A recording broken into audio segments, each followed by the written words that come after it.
नमस्कार, आप देख रहे हैं 5 की बात और मैं हूं नगमा। और कोरोना को लेकर तैयारियां तो चली रही हैं दिल्ली में, लेकिन साथ साथ सियासत भी काफी हो रही है। लोगों की जान बचाने और लोगों को इलाज पहुंचाने के साथ साथ पॉलिटिकल पार्टीज इस बात में लगी हैं कि किस तरह से उनका सियासी नफा नुकसान इससे हो रहा है। और तैयारियों के साथ साथ जो सियासत है उसी के तहत बीजेपी के सांसद मनोज तिवारी ने दिल्ली की सरकार को नमक हराम ठहरा दिया है। उन्होंने कहा है कि जिनके दम पर दिल्ली में आम आदमी पार्टी की सरकार बनी है, दिल्ली सरकार उन्हीं लोगों की अनदेखी कर रही है। जो आम आदमी पार्टी की सरकार है दिल्ली में ना, वो नमक हराम की श्रेणी में आ गई है। जिनका दिया हुआ नमक खा रही है, जिनके कारण सत्ता में है, उन्हीं को बार बार चोट पहुंचाती है। आप सोचिए, बिहार के दिल्ली में जो लोग हैं, जो छठ माँ को मानने वाले जो लोग हैं, उनके बल पे ही उनकी सरकार है।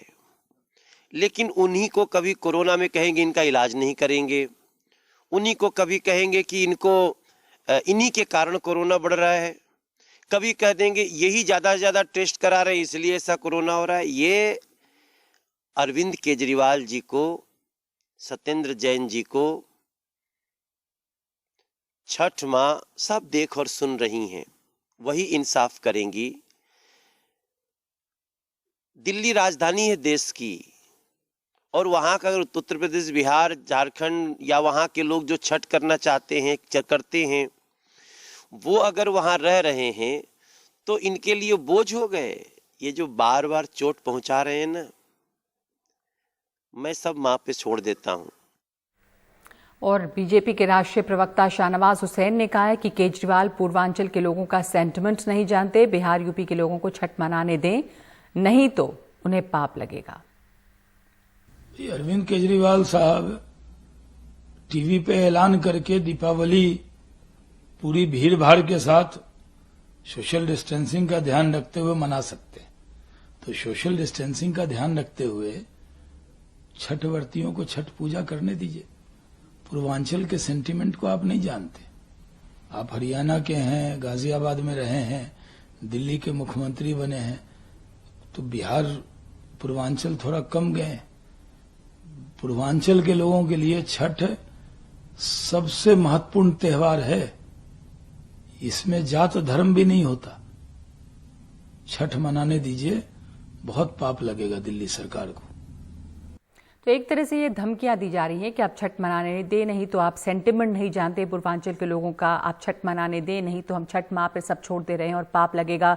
तो ऐसे में किसी भी तरह का एहतियात करना बड़ा मुश्किल हो जाता है, क्योंकि एक के बाद एक जो पर्व आ रहे हैं उसमें ये होता है कि अगर आपने दिवाली मनाने दी तो अब आप छठ क्यों नहीं मनाने दे रहे हैं।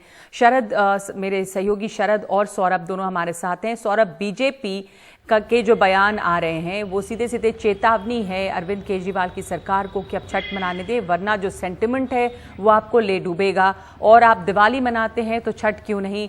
तो इस पे पूरी राजनीति हो रही है, और ऐसे में जिस तरह से मामले बढ़ रहे हैं उसको काबू में करना तो बहुत ही मुश्किल काम है और बड़ी चुनौती है सरकार के सामने। जी बिल्कुल, देखिए नगमा, ये जो रोक है वो हाईकोर्ट की तरफ से लगाई गई है। दिल्ली हाईकोर्ट में आज आम आदमी पार्टी सरकार गई थी कि ये छठ पूजा से रोक हटा दी गई, तो दिल्ली हाईकोर्ट ने फटकार लगाई आम आदमी पार्टी को। उन्होंने कहा कि आप जिंदा रहेंगे तभी तो त्योहार मनाएंगे। लेकिन देखिए, अब इस पूरे रोक पर बीजेपी को एक मौका तो मिला ही है। जाहिर सी बात है कि दिल्ली में बहुत 40% से ज्यादा वोटर हैं, उनका ताल्लुक पूर्वांचल से है, बिहार से है या पूर्वी उत्तर प्रदेश से है। तो ऐसे में एक बड़ा मौका मिला है। मनोज तिवारी इस पूर्वांचल के और बिहार के बड़े नेता हैं। यही वजह है कि बनारस में उन्होंने ये बयान दिया है हमारे सहयोगी अजय जी को। इसके अलावा शाहनवाज हुसैन जो कि बिहार से ताल्लुक रखते हैं, सांसद रहे हैं, तो उस पूरे क्षेत्र के जो तमाम नेता हैं वो खुलकर इस पूरे मौके पर राजनीति कर रहे हैं। और बीजेपी को लगता है कि ऐसे मुद्दों को उठा करके कहीं ना कहीं अरविंद केजरीवाल को घेरा जा सकता है। अब काफी दिलचस्प और अहम रहेगा कि हमारे कल दिलचस्प और काफी अहम रहेगा नगमा कि कल जब सर्वदलीय बैठक जो बुलाई है केजरीवाल सरकार में, उसमें बीजेपी का स्टैंड क्या रहता है। और तो शरद, ऐसे में बहुत मुश्किल हो जाता है ये केजरीवाल सरकार के लिए।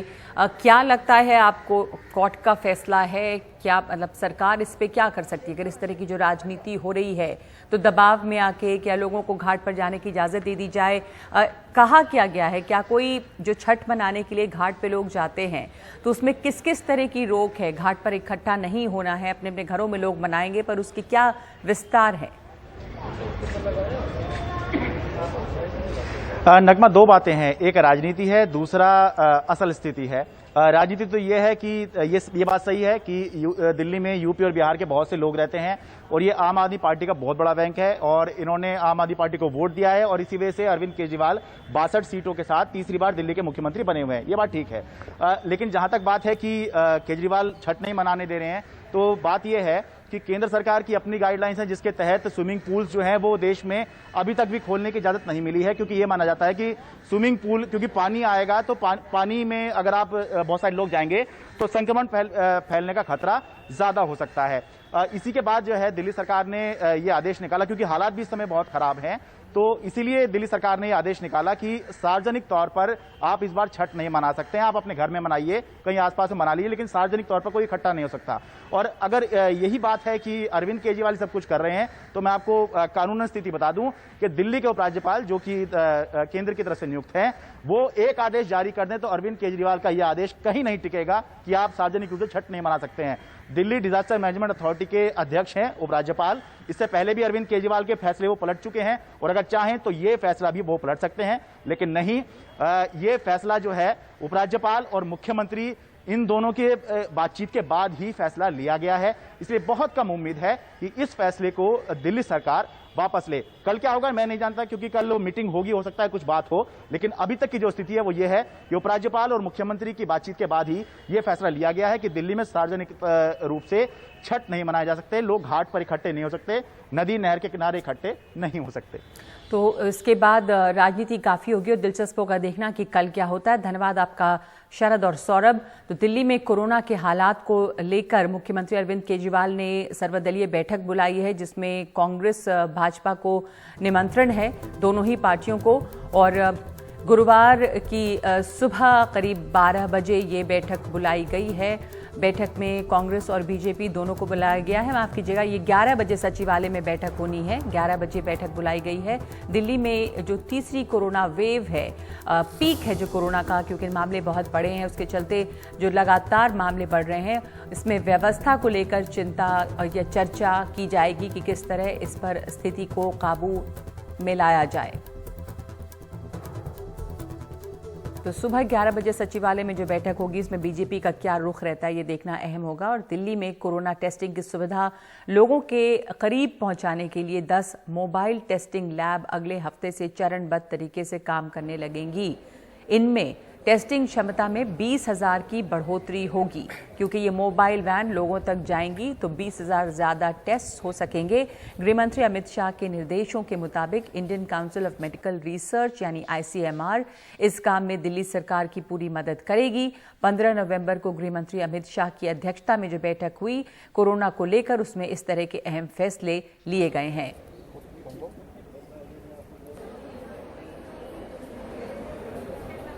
और इस बीच तमाम लोगों को 2-3 दिनों से दिल्ली में इस बात की परेशानी और खौफ है कि कहीं दोबारा लॉकडाउन तो नहीं हो जाएगा, क्योंकि दिल्ली में मामले बेइंतहा बढ़ रहे हैं। सरकार इस पर सोच विचार कर रही थी, लेकिन उप मुख्यमंत्री मनीष सिसोदिया ने ये बात साफ की है कि दिल्ली में लॉकडाउन नहीं हो रहा है।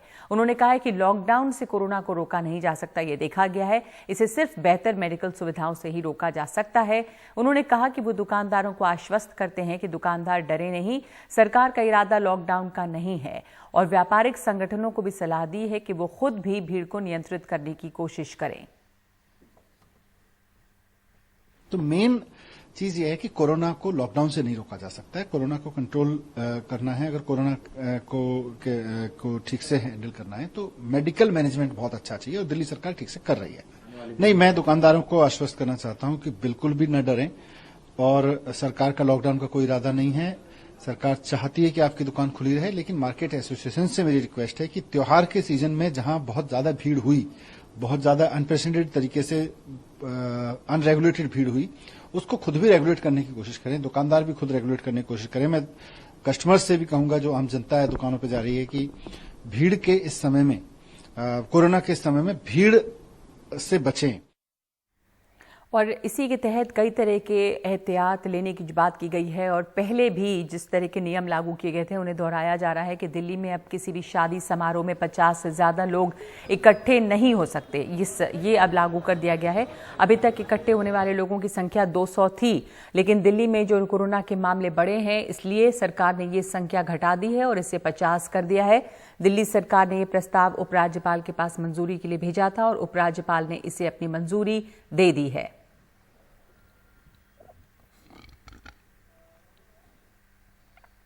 इसके अलावा चूंकि दिल्ली में मामले बहुत बड़े हैं, इसलिए जो एनसीआर का इलाका है, नोएडा से का जो सटा हुआ इलाका है, वहां पे भी परेशानी बढ़ रही है। तो नोएडा प्रशासन जो है वो अब औचक कोरोना जांच करा रहा है। दिल्ली से जो लोग नोएडा जाएंगे उन लोगों की आज से औचक कोरोना जांच हो रही है। नोएडा प्रशासन ये जांच करा रहा है। कोरोना के बढ़ते हुए मामलों के मद्देनजर ये फैसला लिया गया है, लेकिन नोएडा और दिल्ली के बीच लोगों की आवाजाही पर कोई रोक नहीं होगी। नोएडा के जिलाधिकारी सुहास एल वाई के मुताबिक दिल्ली से नोएडा आने वाले 5 एंट्री पॉइंट और 11 मेट्रो स्टेशन पर जांच की जा रही है। नोएडा के जिलाधिकारी के मुताबिक औचक जांच रैपिड एंटीजन किट से की जा रही है। इस दौरान कुछ लोगों को परेशानी का सामना भी करना पड़ रहा है और इलाज कराने आए कुछ लोगों को भी रोका गया।